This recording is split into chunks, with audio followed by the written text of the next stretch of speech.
Hi guys, this is Jen, and I make useful English Lit study videos on Shakespeare, poetry, fiction, literary devices, and more to help you get top grades in the subject.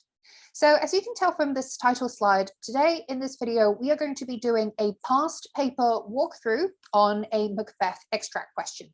And specifically, we are going to be using the AQA GCSE 2020 English Lit paper 1. So let's get cracking. So the Macbeth question from this paper is taken from Act 5, Scene 1 of the play, and it's that point where Lady Macbeth is sleepwalking in her raving madness with the doctor and the gentlewoman on the side, observing. And so the first thing that we always need to focus on is to look at what is the key focus of the question. So essentially thinking about what is the question asking us to pay attention to. So in this question, we're given a quote and we're asked to express how far we agree with the view. And so the quote reads, "Lady Macbeth is a female character who changes during the play." So the question is essentially asking us to focus on Lady Macbeth's transformation over the course of the play. And of course, in answering the question, we need to say how far we agree. Do we agree to a large extent, to a small, or to a certain extent? Most of us would agree that she changes quite a fair bit during the course of the play, and later on we're going to actually plot the trajectory of her change. But for now, let's just say we think that she changes to a large extent. And so we also need to have at the back of our mind that this question is, in a way, asking us to compare Lady Macbeth in her earlier moments in the earlier acts with Lady Macbeth in her later moments, which of course is here given in the extract. And the greatest change that we actually see is manifested in the sleepwalking scene. So there's great potential for comparison. So the next thing we need to do is to take a step back and really think about Lady Macbeth's change throughout the play and how she behaves in each act. So in Act 1, we see her as this ambitious, determined, and self-assured woman, right? Especially when she expresses her plan to pour my spirits in thine ear and chastise thee with the valor of my tongue. She carries on in Act 2, being ruthless and domineering, and we see this especially when she tells her husband off for wavering and showing weakness after he kills Duncan, right? When she says, "Oh, infirm of purpose, give me the daggers, the sleeping of the dead but are as pictures," right? So she's basically telling her husband off for being a wimp. And then in Act 3, she starts to actually shed that sort of aggression a little bit because she's kind of worried and flustered about her husband's growing mental instability, which we see manifested at the banquet where Banquo's ghost appears. And of course, it's only Macbeth who sees Banquo's ghost, which adds to Lady Macbeth's frustration because he doesn't really understand why he is behaving in such a mad, raving way. And so this is also the moment where she delivers some of her most blunt, emasculating words when she essentially has a go at her husband, right? Telling him off for disturbing the mirth of the moment. And when she asks, "Are you a man? Oh, these flaws and starts, impostors to true fear would well become a woman's story at a winter's fire, shame itself." But here, of course, we start to see that she's becoming also emotionally disturbed, and she kind of changes from that sort of self-assured, composed stature that she exhibits in the earlier moments. And in Act 4, which is the penultimate act of the play, she doesn't really appear. And so it's actually worth thinking about the dramatic impact of her absence in this act, because when we see her in the final act, she cuts an incredibly different figure from the Lady Macbeth that we've seen in the first 3 acts, right? Because in Act 5, which is of course portrayed in the excerpt here, she's gone completely mad with guilt, remorse and shame over their sins, right? Over killing Duncan, and of course on behalf of Macbeth as well for having killed Banquo and Lady Macduff and her son. However, though, in this moment, she actually still shows a hint of desire to cling on to power when she says, "Well, what need we fear who knows it when none can call our power to account?" But nonetheless, she is overpowered by guilt, especially when she expresses her shock over Macbeth's capacity for ruthlessness when she says, "Oh yeah, who would have thought the old man to have had so much blood in him?" So if we take a look at this entire trajectory of change, you'll see that Lady Macbeth moves from being ruthless and determined and composed to gradually becoming more flustered and worried and anxious over her husband's growing violence. And then ultimately she is incredibly burdened by guilt and shame. And of course, we know at the end she commits suicide. So basically, we need to be comparing Lady Macbeth in this extract with her earlier self, right? And so this is the moment where I think it would be really good for us to actually think back on some of the key moments in the earlier parts of the play where we see certain echoes of what Lady Macbeth says here. And so when she says, "What need we fear who knows it, when none can call our power to account?" we see that this continues on the strain of Lady Macbeth's characterization as someone who sees power as a legitimate means of exempting oneself from moral accountability. But of course, contrary to her earlier perception of Macbeth as this man who is too full of the milk of human kindness, she is here shocked by his capacity for violence when she asks this rhetorical question. Yet who would have thought the old man to have had so much blood in him? And then when she says, "Oh, well, what will these hands never be clean? No more of that, my lord, no more of that. You mar all with this starting." She cuts a very different figure when she was telling Macbeth off for feeling guilty after murdering Duncan in Act 2, Scene 2. When she also makes a reference to the idea of hands and the hands being dirty. But in the earlier moment, when she's a lot more self-confident, she says, "Well, my hands are of your color, but I shame to wear a heart so white. A little water clears us of this deed." And so in the moments immediately after Macbeth killed Duncan, she's very convinced that all it takes for them to clean off their sin is to simply just wash their hands with water. And so in that moment, she doesn't really feel any sort of burden over what they've done. But of course, here in this moment, that's no longer the case, because she's here asking herself, will these hands never be clean, right? When literally there's nothing on her hand, literally there isn't that damned spot that she talks about, but it's because she is so overpowered by guilt that she's also starting to see that sort of blood that Macbeth had earlier hallucinated. The other references to hand here when she says, "All the perfumes of Arabia will not sweeten this little hand. Oh, oh, oh." This recalls Macbeth's words after the regicide when he says, "Will all great Neptune's ocean wash this blood from my hand?" And so here she's basically expressing the same kind of idea. She's saying there's no cosmetic remedy, not perfumes, not water, will sweeten the stench of, the sinful hands that they have used to kill Duncan. And then at the end of this extract, she refers to the knocking at the gate, which recalls the knocking of Macduff and Lennox after the Macbeths have murdered Duncan. But in that earlier moment, Lady Macbeth was just pointing out the knocking sound in a very matter-of-fact way. And she says, "Oh, I hear knocking." But then she immediately says, "A little water will clear us of the deed." But here in this moment, the knocking takes on a much graver symbolism when she's implying that the knock is the beckoning of hell. And finally, when she says, "What's done cannot be undone, to bed, to bed, to bed," Lady Macbeth here is expressing the sense of the ineradicable finality of their actions, right? But of course, again, this contrasts with her earlier moments when she mocks Macbeth's hesitancy in doing things. Earlier, when she says that her husband is someone who is always dilly-dallying, who can't make his mind up to do something in a resolute way, especially when she says in Act 1, Scene 5, to when she says to herself, "That which cries, thus thou must do, thou have it, and that which rather thou dost fear to do than wishes to be undone," when she's essentially here saying, Macbeth is someone who wants power, but he's not willing to take the risks associated with actually getting power. And so in the earlier moments, she mocks him for not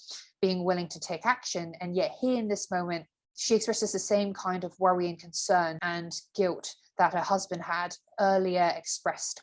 A key tip that I want to share with you guys when it comes to these extracts is you can usually latch onto just one or two key words in an extract which recur throughout the play, and you can use those keywords as the main crux of your analysis, and you can use that to anchor your analysis. For example, in this moment, the words hands and done and undone are words that don't just appear in this extract to carry meaningful symbolic significance, but they also recur in earlier extracts, and they're also a good sort of anchor for us to link back to other significant scenes for our analysis, and when we have to look at how Lady Macbeth is presented elsewhere in the play.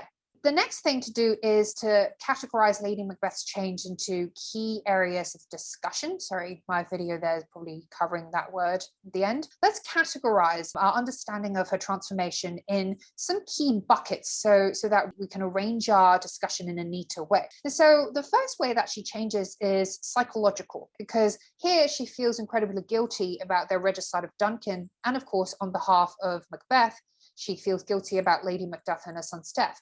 But previously, guilt was not really a concern for her because she was ruthless and single-minded in their pursuit of power. And the contrasting quotes could be Act 1, Scene 5, when she says, well, take my milk for gall, you murdering ministers. In Act 1, Scene 7, when she says, we fail, but screw your courage to the sticking place and will not fail, right? In response to Macbeth's concerns and worries when he says, oh, well, what if we fail? What if our plan gets botched? And then the next aspect of change is behavioral. And so behavioral would cover both action and speech, right? So here in this moment, we see her losing all composure and behaving in this erratic way, right? In this crazy way where she rubs her hands obsessively as a mimicry of hand washing, because that also conveys her incredible guilt, because that kind of symbolizes her wish to wash off her sins. But of course, it's not possible, right? Because her sin is not anything that is superficial. It's something that is deep within her character and something that she can never really get rid of. But in earlier moments, she exhibits incredible clear-mindedness and conducts herself with poise, whether it be in speech or in action. And we see her kind of logical composure, especially at the moment when she receives Duncan at their castle in Act 1, Scene 6, before they kill Duncan, when she says, all our service in every point twice done and then done double, where poor and single business contend against those honours deep and broad within, your majesty loads our house. And she's using convoluted, but at the same time, incredibly crisp and clear argumentation to express her false loyalty when she says, well, nothing that we do can ever measure up to the grace that Duncan bestows on the Macbeth's household. And then also in Act 3, Scene 4, when she tells Macbeth off for losing his composure, right? When she says, well, you have displaced the mirth, broke the good meeting with most admired disorder. What's wrong with you? And of course, here she herself loses composure. And then the final area of change that we can actually talk about is her emotional change, right? So here she's shocked by her husband's capacity for violence. But previously, she actually viewed her husband as this cowardly, milky toast man, this weak man who was hesitant to take action. And so contrasting quotations would be perhaps from Act 2, Scene 2, when she says, oh, in firm of purpose, give me the daggers, right? Stop wavering. And also in Act 3, Scene 4, in the banquet scene with Banquo's ghost, when she tells Macbeth off for being victim to these flaws and starts, and tells him off for acting in such a shameful way. So once we have identified our 3 categories of discussion, we can then come up with a thesis statement, right? So essentially our thesis statement is our argument about the topic. So what is our view on Lady Macbeth's transformation throughout the play?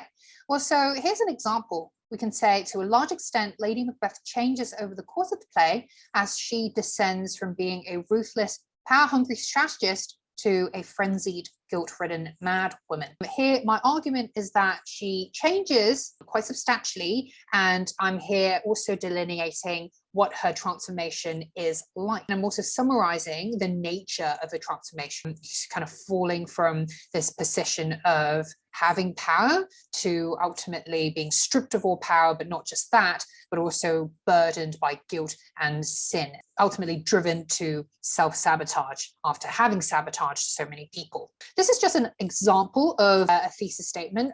Of course, you can create your own thesis statement based on what you think about Lady Macbeth's transformation, and you don't necessarily have to follow this sort of structure either. But what is important is that, number one, you answer the question. So how far do you agree with the view that she changes throughout the play? And also give an argument, give a defensible view on what you think about her transformation. And so the next step is to identify and analyze all the key devices. And so these would be your language, structural, or dramatic devices. And so just to give you guys some ideas to think about, We can talk about the use of rhetorical questions. As we see, there's lots of rhetorical questions here. What need we fear? Who knows it? When none can call up how to account. Yet who would have thought the old man to have had so much blood in him? Thane of Fife had a wife. Where's she now? What will these hands never be clean? So you see that these are all rhetorical questions because of, you know, the answers implied, right? Whereas the Thane of Fife's wife, well, she's dead clearly. Well, will these hands never be clean? Yes, you know, it will never be clean because really those hands are symbolic of her guilt, and that's always going to stick with her, and that guilt is not something that she can ever escape from. What's really interesting is that we can contrast her rhetorical questions here in this moment with her rhetorical questions earlier in the play, when she's in this position of self-assuredness, of confidence and ruthlessness, especially in Act 1, Scene 7, when she challenges Macbeth for doubting the chances of success at seizing Duncan's throat, right? And when she asks him, was the hoe drunk when you dressed yourself? Have it slept since? Or when she says, oh, you know, when in swinish sleep the drenched natures lies as in a death, what cannot you and I perform upon the unguarded Duncan, right? Of course, here she's saying there's nothing that we can't do to achieve our goals. We can also see the use of hyperbole and metonymy when she says, all the perfumes of Arabia will not sweeten this little hand. That's hyperbole.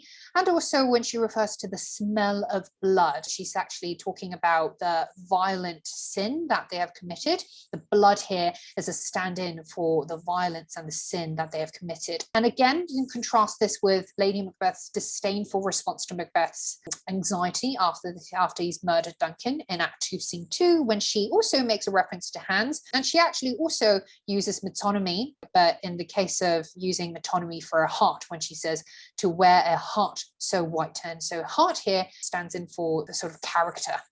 And so we also see the use of a syndeton in lines 23 to 25. And a syndeton is the syntactical device for omission of conjunctions, right? So what results is a choppiness in syntax. We see that especially in the line, wash your hands, put on your nightgown, look not so pale, which of course also includes imperatives, these command verbs, where she says wash, put on, look. And it's interesting because the use of a syndeton here contrasts with her order for Macbeth earlier to go get some water and wash this filthy witness from your hand after he kills Duncan, right? And shows that sort of flustered fear. In that moment, she also tells him to wash his hands. The way she delivers it is in a more kind of eloquent way. And we actually see that in the presence of the and conjunction. We see that in that moment, her train of thought is more complete and unified, right? Because she is more composed, because she is self-assured about the success of their plot. But here we see that she's actually kind of disintegrating, and of course, not just physically decaying, but also verbally disintegrating, right? And we see that sort of disintegration reflected in the syntactical choppiness of her words. Finally, in the to bed, there's knocking at the gate quote, we see the use of repetition in the form of tricolon when she says to bed, to bed, to bed. And we also see the biblical allusion to knocking at the gate, which is a reference to arriving at the gate of hell. And it's also actually a kind of euphemism, right? Because knocking at the gate really is a euphemistic, indirect way for saying she's about to receive her reckoning for all the sins that she's done. And again, we can contrast this with her earlier acknowledgement of another knocking, but it's the literal kind of knocking by Macduff and Lennox at the door of their castle after they murdered Duncan, when she says, I hear a knocking at the south entry, retire we to our chamber, a little water clears us of this deed. And so as I mentioned earlier, in this moment, in the earlier moment in Act 2, Scene 2, when she refers to the knocking that she hears, she refers to it in a very matter-of-fact way. And in that moment, the knocking is simply an observation. She's pointing out an observation, right? You know, she hears the sound and then she says, we hear the sound, but, you know, let's not think too much about it and just, you know, go back to sleep. You know, a little water will clear us of this deed. Everything is going to be fine. Let's just get over it. But here, the knocking that she refers to is also associated with a sense of sin and guilt. And so, as you can tell from all of these key devices that I've pointed out, you notice that I'm always trying to contrast these devices and their examples with corresponding examples from earlier moments, from elsewhere in the play. So this is actually what top grade students should do, and that they should be able to compare these stylistic differences between Lady Macbeth's quotations in this extract and her quotations in earlier acts, right? And so it's not enough for us to just be able to identify and analyze these key devices in this extract, in this moment. If you want to get top grades, you need to actually link it to those earlier echoes, also contrast them and think about how the contrast, the stylistic contrast, helps convey what the question is asking, which is, of course, Lady Macbeth's transformation. How do these stylistic contrasts contribute to our understanding of how Lady Macbeth changes and transforms throughout the play? One of the final things to do is to think about the context, right? And as we know, showing contextual awareness is also incredibly important if you want to score top grades. And so in the case of this question, showing contextual awareness would require us to consider how women were viewed in Shakespeare's time. And so a couple of points to consider. The first point is thinking about women's social standing back in Shakespeare's time. So actually, there was a kind of paradox when it came to women's social standing, because of course, back then in Renaissance England, women were in general inferior to men, because it was still very much a patriarchal society where women kind of belonged to men, right? First their fathers, and then after the marriage, they sort of belonged to their husband, so to speak. But when Macbeth was first performed, that was in 1606, England was just fresh from experiencing 40 years of golden rule by a woman monarch. Of course, that's Queen Elizabeth I. In a way, it's kind of strange, right? Because in a society where women on the whole were deemed inferior, the ultimate person who occupied the position of power for 4 decades was a woman, right? So it's worth thinking about, you know, how does Lady Macbeth's kind of strong, domineering personality challenge the kind of social norm of womanhood back then, and also whether Lady Macbeth, you know, kind of bears certain sort of echoes of, you know, a strong female monarch. And then, of course, the second piece of contextual information to note is James I and his view on witchcraft. And we all know that James I was paranoid about witches and their influence over men. And he was so obsessed about this topic, he wrote a treatise titled Demonology, which examines witchcraft and advocates witch hunts. And he also passed legislation against witchcraft in 1603, which very much also legitimized witch hunts and subjected a lot of old women to torture. Linking that to Lady Macbeth's presentation in the play, it's worth thinking about whether or not she is presented in a way that's very much reminiscent of the witches. And of course, you know, there's also the witches, the 3 witches in the play, and thinking about whether or not Lady Macbeth towards the end of the play in Act 5, Scene 1, in that sleepwalking scene, is presented in a way that's very similar to a witch. By presenting that disintegration, what effect would this representation of Lady Macbeth have had on the king? Would it have served a sort of alarmist purpose, or would have actually inspired a more sort of humanistic evaluation of women on the part of the monarch and, of course, on the part of the audience back then?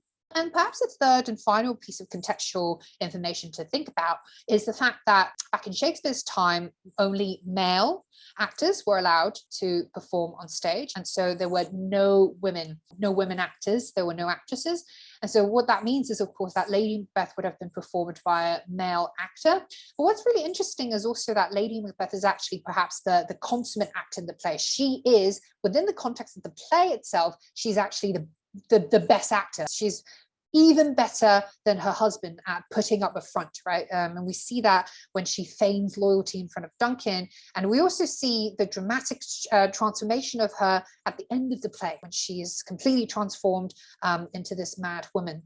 And so again, does this perhaps inspire reflection on women's ability to perform well and as such, you know, to actually deserve a place on the stage in the theatre? Or would it, you know, instead suggest something that is a little bit more sinister, which is that women are good at putting on a deceitful act, both in terms of scholarly views and in terms of just kind of historical evidence? There was no evidence that Shakespeare was sexist in any way. And in fact, there's lots of scholars who think that Shakespeare was feminist in that sense, in that he was willing to present women in a strong, independent light. But, you know, these are all contextual information that you can kind of take on board to think about when you are putting together your argument and analysis. The final step is to really plan out our essay, right? And that's super important because this is going to give us a very clear framework for how we want to be writing out each paragraph, rather than just having everything in a jumble in our heads.